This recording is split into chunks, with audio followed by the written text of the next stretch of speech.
എത്ര വലിയ കഫക്കെട്ടിനെ അലിയിച്ച് കളയാൻ ദാ ഈ വീഴുന്ന നീര് മാത്രം മതിയാവും. എല്ലാവർക്കും നമസ്കാരം. പുതിയൊരു വീഡിയോയിലേക്ക് ഏവർക്കും സ്വാഗതം. ഇന്നത്തെ കാലത്ത് നമുക്ക് ഈ കാലാവസ്ഥയുടെ വ്യതിയാനം കാരണം നമുക്കൊക്കെ ഈ പനികളും ചുമയും ഒക്കെ ഉണ്ടാകാറുണ്ടല്ലേ. ചുമയും പനിയൊക്കെ ഉണ്ടാകുന്ന കൂടെ ഏറ്റവും മെയിനായിട്ടുള്ള കാര്യം കഫക്കെട്ട്. നമ്മുടെ നെഞ്ചിനകത്ത് ലങ്സിനകത്തൊക്കെ കഫം നന്നായിട്ട് അടിഞ്ഞു കൂടിയിട്ട് അതൊന്ന് ചുമയ്ക്കുമ്പോഴത്തേക്ക് അത് വരത്തില്ലാത്ത രീതിയിൽ ഭയങ്കരമായിട്ട് വിമിഷ്ടവും ബുദ്ധിമുട്ടും ഒക്കെ ഉണ്ടാകാറുണ്ട്. ചിലർക്ക് ശ്വാസം മുട്ടൽ വരെ ഉണ്ടാവാറുണ്ട്. അപ്പോൾ ഈ ഒരു കാര്യത്തിന് നമുക്ക് വീട്ടിൽ തന്നെ ചെയ്യാൻ പറ്റുന്ന നല്ലൊരു റെമഡി ഉണ്ട്. അതിന് കുറച്ച് വീട്ടിലുള്ള ഐറ്റംസ് മാത്രം മതിയാവും. നമുക്ക് എപ്പോഴും വീട്ടിൽ കാണുന്ന ഐറ്റംസ് ഒക്കെ തന്നെയാണ്.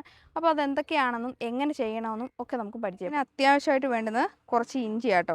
നേരത്തെ നമ്മളൊക്കെ കേട്ടിട്ടുണ്ടായിരുന്നു നമ്മൾ ചുക്കുവെള്ളം ഇട്ട് കുടിക്കാന്നൊക്കെ. ചുമയൊക്കെ വരുമ്പോൾ എല്ലാവരും ചെയ്തുകൊണ്ടിരുന്ന കാര്യം നേരത്തെ. ഇപ്പം അങ്ങനെ എല്ലാവരും ചെയ്യാറില്ല കേട്ടോ. പിന്നെ വേണ്ടുന്നത് കുറച്ച് തേനാണ്. ഇഞ്ചി നമ്മൾ ഇടികളിലോട്ട് ഇട്ടിട്ടുണ്ടെങ്കിൽ നമുക്കൊന്ന് ഇടിച്ച് അതിൻ്റെ നീരെടുക്കാം.